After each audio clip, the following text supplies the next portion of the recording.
Good morning, student. Today we will discuss chapter number 1, plants food preparation and storage. इससे पहले last video में मैंने आपको food preparation और स्टोरेज के बारे में बताया था कि प्लांट्स कैसे अपना खाना बनाते हैं और उनको फिर कैसे स्टोर करते हैं।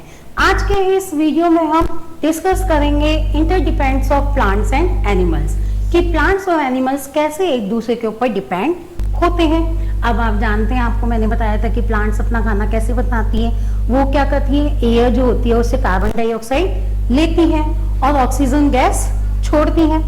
जब वो प्रोसेस प्रक्रिया चलती है हमारी फोटोसिंथेसिस में, तो उसमें आपको अगर याद हो, आपने वीडियो देखी हो, तो हमें प्लांट्स को किस किस चीज़ की जरूरत होती थी, वाटर की, कार्बन डाइऑक्साइड की जो वो एयर से हवा से लेती थी, और सनलाइट से उन्हें एनर्जी मिलती थी। कार्बन डाइऑक्साइड वो कैसे लेती थी, मैंने आपको बताया था, पत्तियों के जो हिस्सा होता है उसमें एक स्टोमेटा पॉज करके छेद होते हैं जिसके द्वारा वो कार्बन डाइऑक्साइड लेती है और ऑक्सीजन गैस छोड़ती है। तो आपको पता है कि जो प्लांट्स होते हैं उनसे हमें ऑक्सीजन मिलती है। अब ऑक्सीजन हमें मिलती है तो एनिमल्स क्या करते हैं, एनिमल्स जो है वो उन ऑक्सीजन को ग्रहण कर लेते हैं, यानी कि उस ऑक्सीजन को ले लेते हैं और कार्बन डाइऑक्साइड छोड़ देते हैं। तो आपस में क्या होता है कि ये दोनों एक दूसरे के ऊपर डिपेंड करते हैं। जब एयर में, हवा में कार्बन डाइऑक्साइड होगी जब भी तो पेड़ पौधे वहां से ले पाएंगे, और उसी में ही एयर में, हमारे एटमॉस्फेयर में ऑक्सीजन होगी तो हम ले पाएंगे।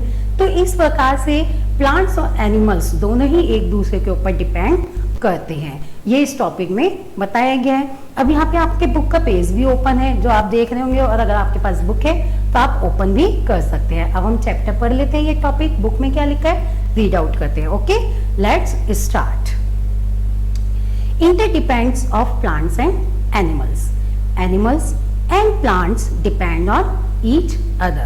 Both plants and animals need oxygen all the time to get energy. However, plants in the daytime during the process of photosynthesis need carbon dioxide and give out oxygen. Thus, plants recycle the air and supply oxygen of fresh air for us and animals to breathe.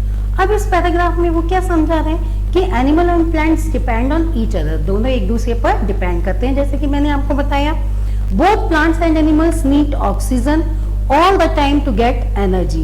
Plants और animals दोनों को ही oxygen की जरूरत होती है energy के लिए, काम करने के लिए। प्लांट्स को क्या होता है, वो छोड़ते हैं, कार्बन डाइऑक्साइड लेते हैं और ऑक्सीजन छोड़ते हैं। However, plants in the daytime during the process of photosynthesis need carbon dioxide and give out oxygen. हालांकि प्लांट्स को डे के समय, दिन के समय, फोटोसिंथेसिस की प्रक्रिया के समय कार्बन डाइऑक्साइड की जरूरत पड़ती है और ऑक्सीजन को वो बाहर निकालते हैं। Thus plants recycle the air and supply oxygen और fresh air for us animal to breathe। इस प्रक्रिया के द्वारा वो एकदम फ्रेश ऑक्सीजन बाहर देते हैं जो एनिमल्स के काम आती है, सांस लेने के, ब्रीथ लेने के। Animals depend on plants directly और indirectly for food. Plants use carbon dioxide for preparing their food, which is breathed out by animals. अब नेक्स्ट पैराग्राफ में वो कह रहा है कि एनिमल्स जो है वो प्लांट पर डायरेक्टली और इनडायरेक्टली दोनों तरीके से किस पर निर्भर होते हैं, प्लांट्स पर। किस लिए, खाने के लिए, फॉर फूड के लिए। Plants use carbon dioxide for preparing their food. Plants जो है वो अपना खाना बनाने के लिए कार्बन डाइऑक्साइड की मतलब उनको आवश्यकता पड़ती है, which is ब्रीथेड out by animals, जो कि एनिमल्स के द्वारा छोड़ी जाती है। एनिमल्स के द्वारा छोड़ी जाती है ना, एनिमल्स कार्बन डाइऑक्साइड छोड़ते हैं और ऑक्सीजन लेते हैं, और जो वो कार्बन डाइऑक्साइड छोड़ते हैं वही हमारे प्लांट्स यूज करते हैं। आपको यहाँ पिक्चर में भी नजर आ रहा होगा, देखो कैसे वो प्लांट्स जो है वो ऑक्सीजन जो है वो बेबी के पास जा रहा है और बेबी के अंदर से जो कार्बन डाइऑक्साइड है वो बाहर निकल रही है। इसी तरह से नीचे एनिमल की पिक्चर बनी हुई है। एनिमल्स में भी यही हो रहा है कि जो एनिमल है वो ऑक्सीजन ले रहा है पेड़ पौधों से और कार्बन डाइऑक्साइड वहां पर छोड़ रहा है। तो हमारे इसी टॉपिक में यही बताया गया है कि कैसे ये दोनों एक दूसरे पर डिपेंड करते हैं। अब हम नेक्स्ट पेज में जानेंगे बैलेंस ऑफ नेचर, कि बैलेंस ऑफ नेचर क्या होता है, कि नेचर, प्रकृति का बैलेंस कैसे बना रहता है। अब प्रकृति का नेचर बैलेंस जो है वो भी किससे, एनिमल्स और पेड़ पौधों से बना रहता है हमारा।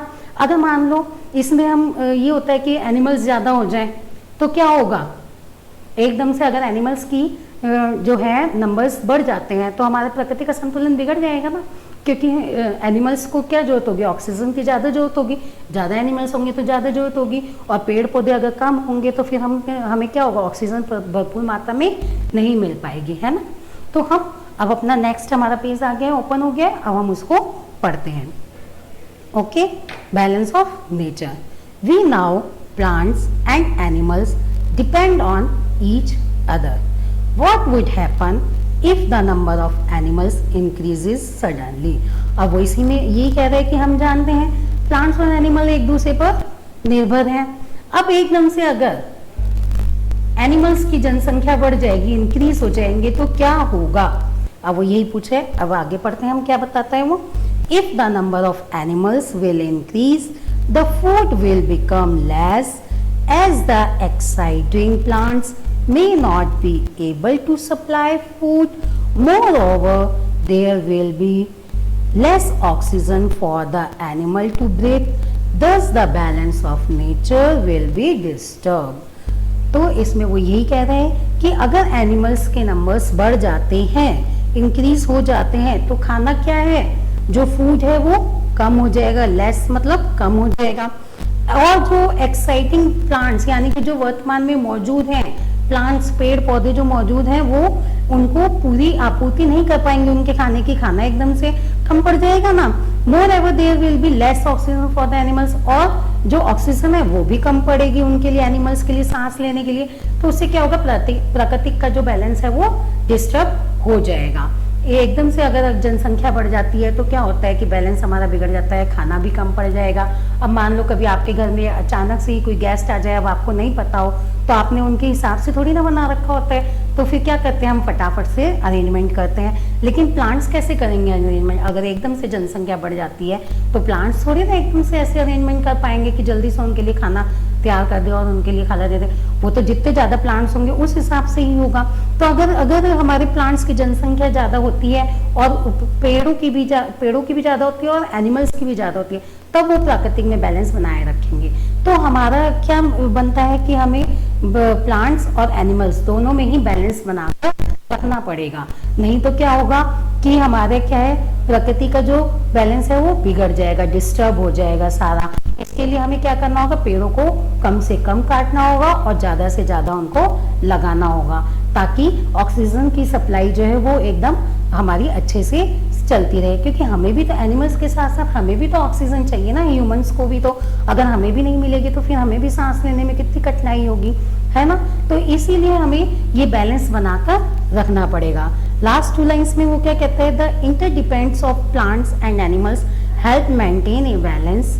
To maintain this balance we need to protect both plants and animals.